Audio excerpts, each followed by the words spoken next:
Welcome to the Real News Network. I'm Mark Steiner. Great to have you all with us. I know most of you did not watch 7 hours of that climate discussion last night on CNN, but our intrepid reporters from the Climate Bureau, Donna Noor and Steve Horn, did. And they join us here in the studio to talk about this again in our next segment. The segment is going to talk about how are we going to pay for this? What's the money? We had Joe Biden talking about $1.7 billion. We had, on the other end, we had $13 trillion being spent, says Bernie Sanders, and everything in between that we'll talk about. How do you get there? How much money do we spend? How many jobs will it create? How do you pay for it is the question we're going to see how they raised. And what are these jobs? You know, we hear people all the time talking about jobs that this will create. Are we talking about jobs that are minimum wage, or the jobs that pay like fossil fuel pays, which are $20, $30, $40, $50 an hour? So how are we going to get there? What do they say? Darna.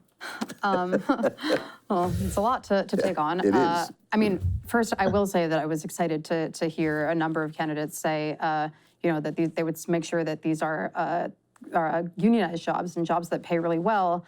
We'll see how many of them actually intend to stick to any of that. But before we get into, the actual figures that the candidates say, how much they say that they'll spend, I think it's important to note that, many people have written about this. The cost of something like a Green New Deal is actually less than what it would cost us to do nothing. I mean, I think it was in the New Republic that I originally read this, but the Nation in just May, put out a piece as well about this. And I think a lot of people are citing this piece from Nature Communications from May, where, so they did some updated models on the cost of climate change, and they found that the cost of climate change could be almost $70 trillion higher than previously estimated. Previous estimates said that it would still put it in the tens of trillions of dollars, rather. I mean, a lot of people are balking at this $13 trillion or $16 trillion, rather. I said 13, but it was 16. Right? 13.6, 16.3 that Sanders is proposing. But I think it's important to note that, we need to spend some amount of money if we're really going to survive. So when you do, let's take this, I don't want to digress into this too deeply, but let's talk about what you just said and what that means. When you call it the actual cost of not doing it, what does that mean, the actual cost of not doing it? I mean, so there's billions of dollars that are going to have to be spent to, small things like making sure that we can adapt to new kinds of mosquito-borne illnesses or things like that. There's money that we're going to have to spend to fix things like rail systems and other kinds of infrastructures. Sewage systems with increased rainfall are, experiencing a lot of pressure. There's so many different sort of aspects of something like a Green New Deal that are going to cost money. And I think if we don't spend the money now, we're just going to end up spending more later, or quite frankly, a lot of us just aren't going to survive. Steve, you want to jump in on this quickly? Yeah, and the other thing about how much does it cost, the costs of implementing these climate mitigation or these climate solutions versus the cost of actual, how much is it going to cost from the climate damages. Just looking at the damages side, just speaking from the point of view of someone who lives in California, talking about the damages of entirely destroyed cities like Paradise, California, which was basically destroyed from a wildfire last year. Or we're talking about the costs of building seawalls, that would be the contrary, is preparing for climate change or mitigating climate impacts. So there are a lot of different type of expenses within there. And if you didn't build those seawalls, you're talking about way more money spent on destroyed infrastructure from rising sea levels. So those are some few examples. So how do we describe the huge gap in terms of what people are saying this is going to cost us? And how we intend to pay for it and where that money comes from. When Sanders was asked, how do you pay for your almost what comes about $1 trillion a year over, to transition this economy, he kind of gave, I think, Darna, the usual answer, right? And we talked a little bit about this in the first part of his discussion as well. But, in addition to things like defunding the military, or not completely defunding, but removing some funds from the military, he also talked about sort of harnessing the power of the public sector and expanding wind and solar that way. He talked in addition about, obviously, ending massive subsidies to the fossil fuel industry. Again, I think, there's been some discussion about who this would actually impact. When he was asked point blank yesterday if this would increase taxes on the middle class, he said, as he usually does, no. a lot of people, again, even on the left, disagree with that. Some people have said that you would have to increase taxes on the middle class to institute a program like this, rather. But we're not talking about the things that we're going to gain. Maybe you have to spend a little bit more on your taxes, but if you have way better public transit and Medicare for all, how much are you really spending? So when you look at the money that Sanders wants to spend, as compared to only $3 trillion from Senator Warren, to 1.7 from Joe Biden, to 10 trillion from Julian Castro. So I mean, everybody has this different number. So when people hear this stuff, they go, and it's very difficult for everyday people, including myself, to put your hands around this. What does that mean? How can one person say 1.7, another person say 16.3 trillion? What does that tell us? What do we know about what the cost will be to transition to this new economy? What did we learn from that last night?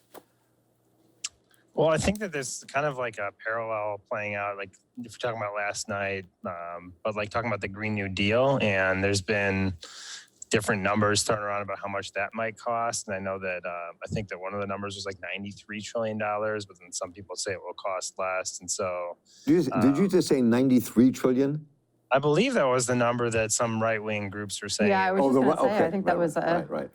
Yeah, so let's not dismiss it just because they're the right wing. You never know; they might have some. No, they might. I'm not even. I'm just it was conservative groups. I wasn't saying that as a pejorative, but I'm saying that I think realistically, there are like other studies that aren't from right-wing groups that say it will cost a lot of money. I think realistically, it's going to cost a lot of money to transition away from the current system that we have to a new system. I think that those lowball numbers almost seem like playing it politically safe, sort of like, okay, it's not, we can do it for, not that those are small numbers, but from what I've seen, it's always at least in the double digits of 10 trillion or more that it would cost to make this massive societal transition. Maybe Darna has seen differently than me, but I think that like someone like Elizabeth Warren, I think that she's just playing it a little bit safe when she says 3 trillion, because it doesn't seem to be in line with what either conservative groups say or even like liberal or moderate groups say for the cost of this type of transition.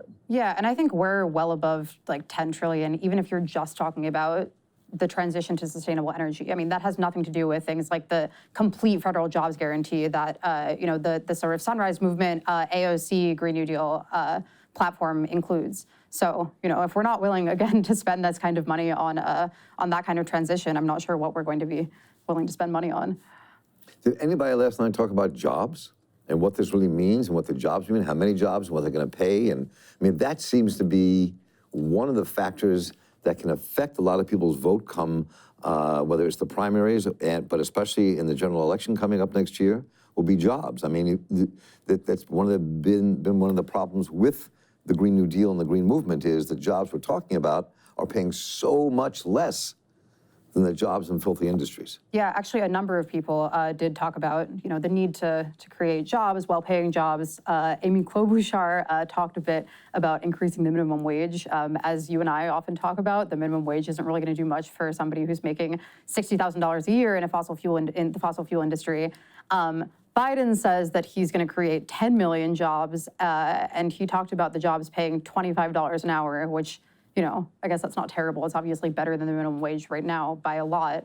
But there are people in the fossil fuel sector making more than $25 an hour. Something I, again, was pretty happy to see was some talk about the just transition. A number of people, notably Bernie Sanders, Elizabeth Warren, talked about, the need to include workers in this transition. There was a lot of talk about how it wasn't the workers who were at fault for, the evils of the fossil fuel industry and the climate crisis. We need to bring folks on board and ensure that folks are protected in this transition too. Steve, you want to add to that at all? I think Darna summed it up pretty well, but yeah, I think that like there are ranges of estimates in this too for how many jobs it might create. I believe that Bernie Sanders I could be wrong. I think it was like, I think he said 20 million jobs was the number that he had. So there's along with how much it would cost, there's range of estimates for how many jobs it would create, and even within like the climate advocacy movement, if you will. There are sort of debates about that, like, will it really create that many, or will it create less, or like, what is it?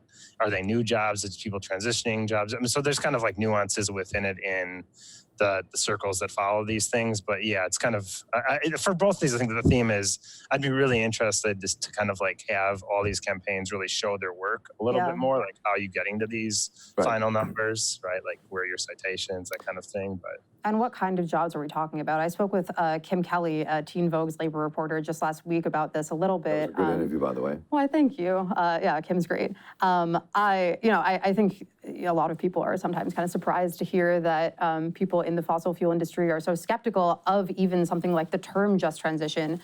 And as we talked about, it doesn't really count as a just transition if what you're doing is like bringing in a few people and teaching some people who used to work at a coal mine making a lot of money to code.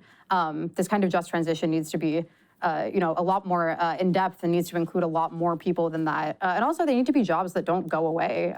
There's a lot more jobs, for instance, when you're building a solar farm or constructing wind turbines than there will be moving forward when that infrastructure rather is actually in operation. So, we got to make sure that these jobs stick around too. Right. Andrew Yang, that's why you want us to all have money in our pockets. Anyway, not endorsing that, just thought I'd throw that out for a minute. But I think at some point we do have to kind of parse out and talk about where this money is coming from. Politicians throw out lots of numbers, which can be confusing and ears and eyes glaze over, but we'll deal with that another day. And we also have to look at the question of environmental individual responsibility and holding the fossil fuel industry accountable. What do they say about that? Well, in our next segment, to close out this conversation, we're going to look at that and talk about what they actually said and the differences between those candidates. You don't want to miss that, so tune into that one as well as we continue our conversation there with Steve Horn and Donna Noor. And I'm Mark Steiny here for the Real News Network. Check out the next segment. Thanks a lot for watching. Appreciate it. But do us one more solemn favor. Hit the subscribe button below. You know you want to. Stay up on the videos.